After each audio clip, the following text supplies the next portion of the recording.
그럴 것입니다.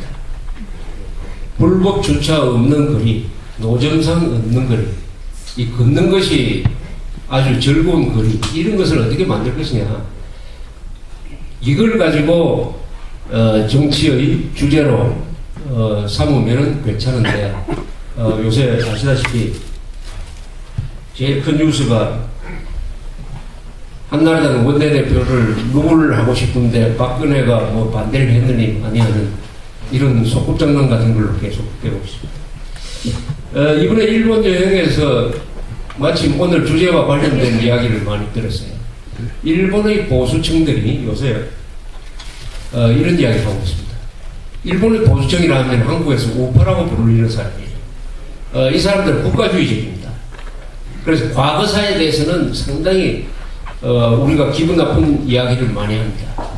식민지 지배를 합리화하는 건 아니지만은 거기에 대해서 여러 가지 변명도 하고 종군 위안부 문제에 대해서도 여러 가지 기분 나쁜 이야기를 하는데, 이 사람들 사이에서 요새 상당한 한국에 대한 시각이 많이 바뀌고 있습니다.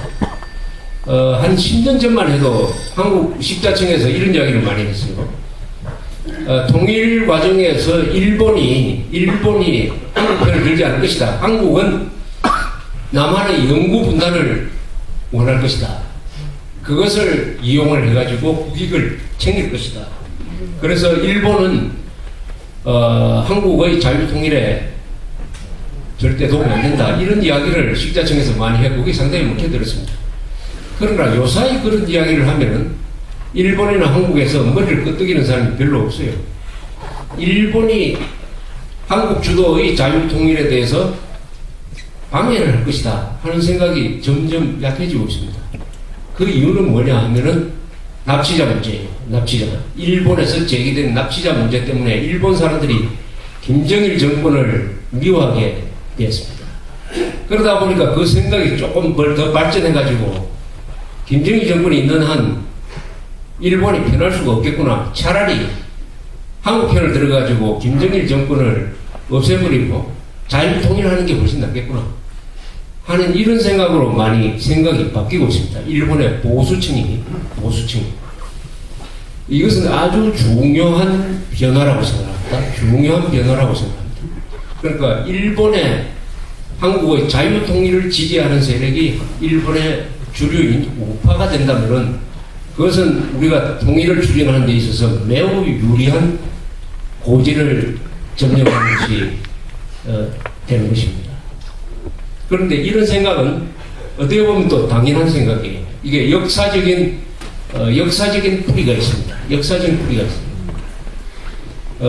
한국과 일본과 중국이 이 한반도를 어떤 식으로 해석을 하느냐, 한반도의 의미를 어떤 식으로 해석하느냐가 매우 중요하고 그것에 의해서 전략이 결정됩니다. 외교가 결정이 돼요. 그러니까 한국이란 이 묘한 자리에 있는 이 한반도를 전략적으로 어떤 식으로 평가하느냐, 군사적으로 어떻게 평가하느냐는 것이죠. 결론적으로 말하면은 일본은 어떤 생각을 갖고 있느냐 하면은 한반도는 생긴 모양부터가 일본 열도의 가슴에 딱 들이대는 단도처럼 생겼잖아요. 그래서 이 한반도에 적대적인 정권이 들어서는 것은 절대로 막아야 한다. 한반도에 적대적인 정권이나 국가가 들어서는 것은 일본의 안보에 치명적인 위험을 줄 수 있다. 이렇게 판단을 합니다. 그것은 누가 학자들이 판단을 한 것이 아니고 오래된 역사가 있어요. 그런 전략적인 생각을 갖고 있습니다. 그래서 러시아가 만주뿐만 아니라 한국까지 지배하려고 했을 때 일본이 당시에 가장 센 육군을 가지고 있었던 러시아하고 전쟁을 해서 러일 전쟁을 했습니다. 그래서 러일 전쟁에서 이겼어요. 그것 때문에 우리가 그 5년 뒤에 우리가 합병이 되어버렸습니다. 중국은 또 어떤 생각을 하느냐? 중국도 똑같은 생각이에요. 한반도에 중국에 대해서 적대적인 정권이 들어서는 것은 용납할 수 없다. 특히 한반도의 북쪽에 적대적인 정권이 들어서는 것은 바로 북한의 뒷문을 열어주는 것과 이 중국의 뒷문을 열어주는 것과 마찬가지다. 이런 전략적을 판단합니다.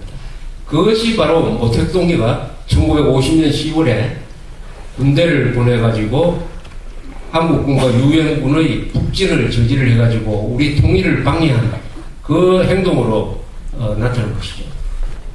그래서 이 두 가지 생각, 중국과 일본의 이 두 가지 전략적 판단을 기정사실로 하고 한국은 어떻게 통일을 해 갈 거냐 하는 길을 모색해야 되는데, 일본에서 납치자 문제 때문에 차라리 한국이 한반도 전체를 지배하는 것이 좋다. 지금까지는 한국이 휴전선 이남을 지키고 있었기 때문에 하나의 일본에 대해서는 방파제였습니다. 중국 세력과 소련, 공산 세력의 남침을 막아주는 방파제였는데 이것으로 충분하다고 생각했는데, 이왕이면은 북한 때문에 골치가 아프니까 북한까지 남한이 접수를 해가지고 관리해 줬으면 좋겠다는 쪽으로 생각이 바뀌고 있다. 자유통일 지지 세력이 될 수가 있다. 이런 이야기죠. 일본이 그러면 우리의 통일을 지원해 주는데 무슨 수단이 있느냐? 수단이 많죠. 첫째는 일본이 자유통일을 지지하게 되면은 한미일의 동맹관계가 아주 강해집니다. 지금 한국과 미국은 군사동맹, 미국과 일본도 군사동맹. 그래서 미국을 매개로 해가지고 한미일 군사동맹입니다. 그러나 우리와 일본과는 직접적인 군사동맹은 아니고 외교적 우호관계를 유지를 하고 있습니다. 이 한국과 미국과 일본의 동맹은 군사동맹이지만은 그 핵심은 뭐냐 하면은 이 세 나라가 다 자유민주주의 국가다, 시장경제를 지향을 한다 하는 이 한미일 군사동맹이면서 한미일 자유동맹입니다. 그런데 이 한미일이 가지고 있는 힘, 경제력, 군사력, 그리고 무엇보다도 이 자유의 힘, 언론 자유의 힘, 이것도 힘입니다. 이것을 다 합치면은 중국이 방해를 하더라도 한국이 자유통일을 하는 것을 만들어낼 수 있는 힘을 가지고 있습니다. 그 힘을 우리가 덕을 볼 수가 있다. 그 다음에 통일기에 많은 돈이 들 것입니다. 그때 일본의 도움을 받을 수 있다. 일본의 돈을. 그럼 통일기에 한반도에서 많은 돈이 필요한데 누가 투자를 할 거냐? 물론 한국이 투자를 해야죠. 한국만으로는 부족할 것입니다. 그러면은 일본이 거기에 따른 지원을 할 수가 있을 것이다. 일본은 지금 해외에 투자한 자산이 6조 달러입니다. 6조 달러. 세계에서 제일 많아요. 거기서 또 일본이 지고 있는 채무가 있어요. 채무를 빼면은 순수한 해외, 채권을 빼면은 순수한 채무를 빼요. 채무를 빼면은 순수한 해외 채권이 약 3조 달러입니다. 3조 달러. 3조 달러 중에서 지금 북한에서 납치자 문제 해결하면은 일본이 약 100억 달러 주면서 수교를 하자. 이런 옛날에 과거에 그런 합의 비슷한 게 있었어요. 100억 달러를 쓰는 것은 아무것도 아니죠. 6조 달러를 해외 투자하고 있는 일본이 100억 달러를 쓴다면 그거 한번 계산해 보세요. 그것은 1%도 아니고 아마 1000분의 한 17쯤 되고 1000분의 17, 0.17%를 쓰는 거예요. 그러니까 일본의 이 거대한 경제력을 우리 통일기에 우리가 좀 동원할 수 있다. 이런 등등의 우리가 도움을 받을 수가 있습니다. 그러나 국가와 국가와의 관계는 도움을 받으면 반드시 도움을 줘야 돼요. 우리가 일본에 대해서 뭘 줄 거냐, 뭘 해줄 거냐 하는 것을 오히려 우리가 따져봐야 된다고 생각을 합니다. 그런데 이 일본의 한국에 대한 생각, 중국의 한국에 대한 전략적 판단이 언제부터 생겼느냐 하면은 바로 신라가 삼국통일을 하는 과정에서 생긴 것입니다.